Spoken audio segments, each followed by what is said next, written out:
I'm joined this morning by Jared Sullivan, who's the Global Multi-Asset Investment Strategist at Ashburton.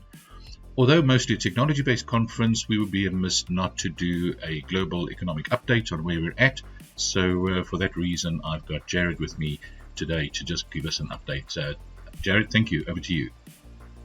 Thank you, Chris, for having me today. So today we'll be speaking about the global macroeconomic and investment environment. But before we delve into that, I'll just tell you a little bit about Ashburton and who we are, and then we'll get right into the detail. So to articulate who Ashburton is, we're part of the broader FirstRand group, and we sit alongside well-established brands such as F&B, R&B, Westbank, Aldermore, and FCC. So really we are the FirstRand's asset management arm.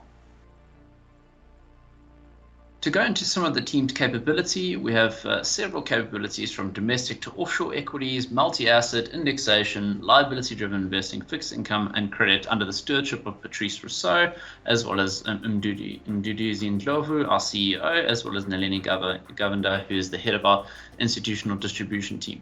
The advantage of being part of the broader FirstRand group is that we can leverage off the broader capabilities of the group. Now to get into some of the interesting detail about what is going on in the environment and how do we perceive what is going on in the environment and what is likely to transpire going forward.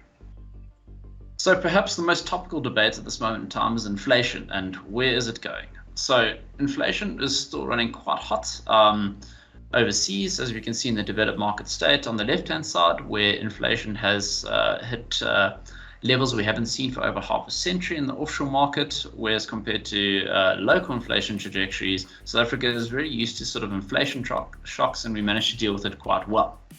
So we've seen a lot of central bank tightening already take place and going to still further take place. And what that has essentially done is to really help bring break-even inflation rates, which is future expectations of inflation, to more sustainable levels. So I think more work certainly needs to be done there to anchor it at sustainable levels such that it becomes self-fulfilling. We've also seen the Russia-Ukraine war lead to unsustainable rises in commodity prices like we have seen, particularly in the natural gas element, which you can see on the right-hand side. So specifically within Europe, it is encouraging that we have seen a retracement more recently as inventory levels have been replenished to more sustainable levels as they head into the winter period. Now, one of the things that we are particularly concerned about is the growth outlook. So one of the indicators we watch quite closely is the Consumer Confidence Board indicator, which is a very good survey in the United States that show how consumers feel about the economy going forward versus how they feel today. And that really is the graph in the top left-hand corner, where it shows that consumers are quite pessimistic of the future, particularly because of the dimming of their financial prospects. And that's usually associated with recessionary type outcomes. So that is something that we're paying close attention to see if this is adequately priced in asset markets. On the top right-hand side, we have seen that savings rates have now gone back to global financial crisis levels, much more comparable with those sorts of levels. And we have seen real incomes, which you can see in the bottom left-hand side, are actually at lower levels on a rate of change basis when compared to the global financial crisis.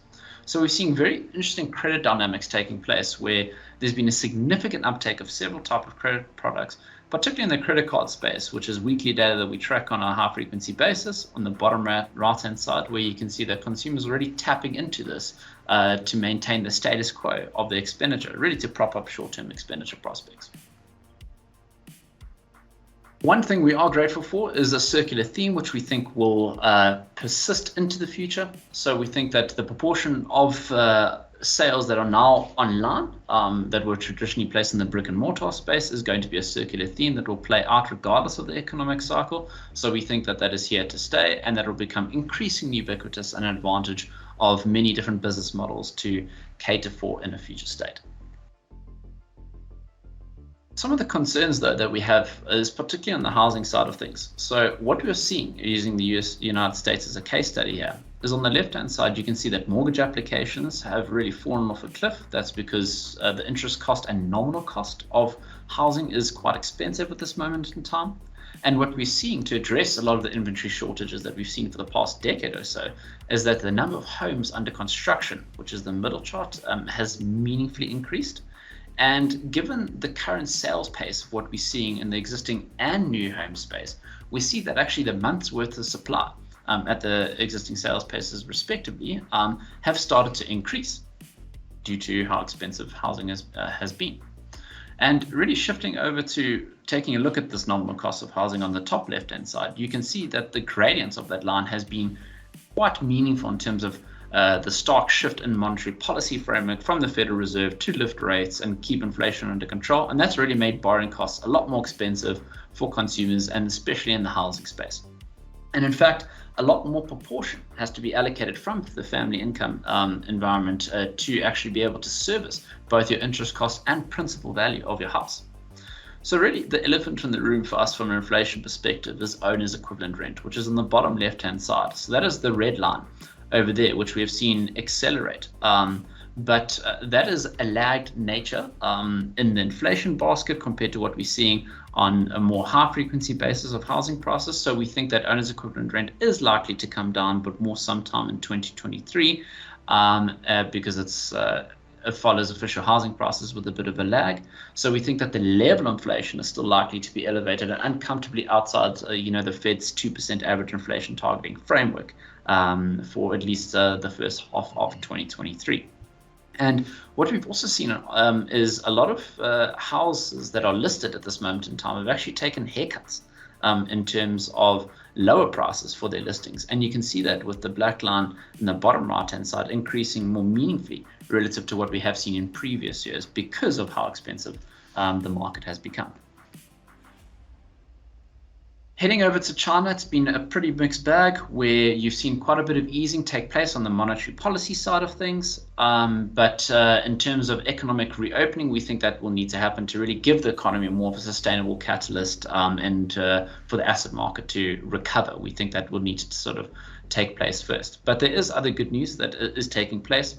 There's less of a margin squeeze taking place. If you look at the left-hand side, so producer price inflation is a lot lower compared to consumer price inflation. So essentially businesses are experiencing less input cost pressure relative to what they are charging on an output price level.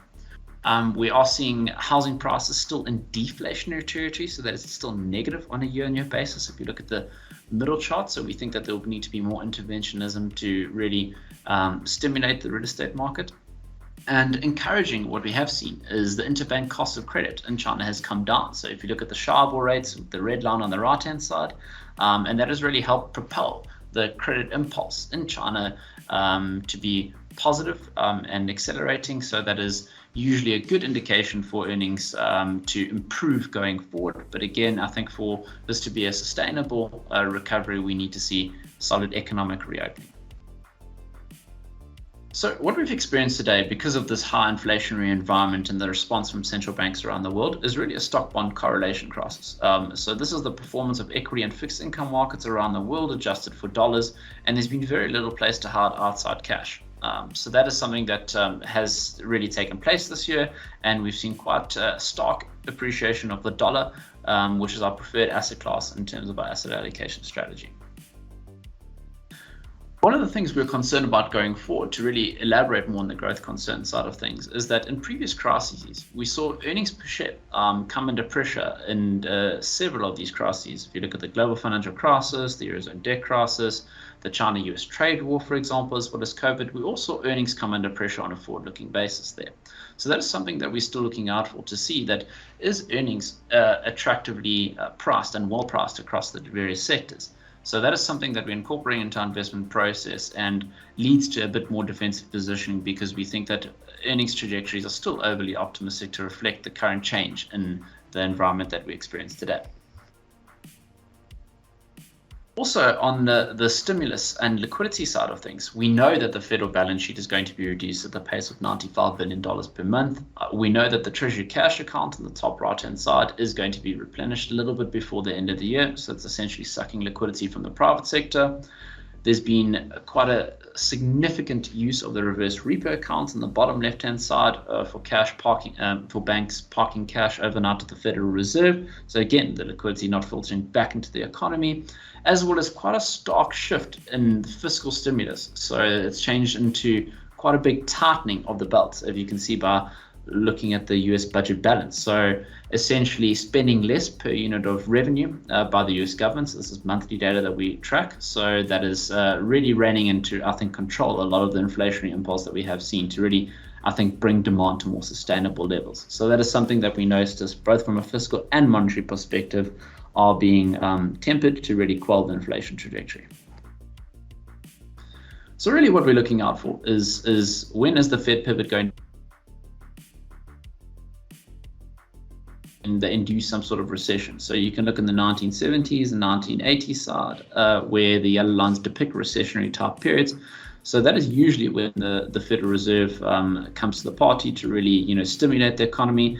But unfortunately, the Fed has never been this far behind the curve in terms of where the inflation trajectory is and where the fund rates is at this moment in time. So we think that they will remain on that hawkish path to control the inflation trajectory going forward. So we do not think a pivot is near at this moment in time. We do think that a lot more will still need to be done to really bring demand levels back in line with where overall supply dynamics are at this moment in time. And because of these tightening liquidity dynamics and quite stark divergence in monetary policy from the US Fed compared to the rest of the world in terms of how tight they intend to be, we think that will naturally benefit the dollar versus many currency crosses, as you can see on the right-hand side. And we believe that will be a story that will likely perpetuate into the future. So really, just to speak about some of the performance of our multi-asset funds and just how we are positioned today. So we have relatively high cash positioning, and this has led us to be in our first quartile ranking relative to our peer group on a year-to-date basis, over a one-year basis, and in the last 2 years of managing this fund, really bringing up some of the numbers. So really we are trying to preserve capital in this very difficult investing environment for our clients, and we will continue to do so at lower risk, which we have historically done. Thank you very much for your time. I hope this was somewhat insightful. Jared, thank you very much. Thanks for the update. Thanks for your time, and we'll chat again soon. Thank you very much. Thank you.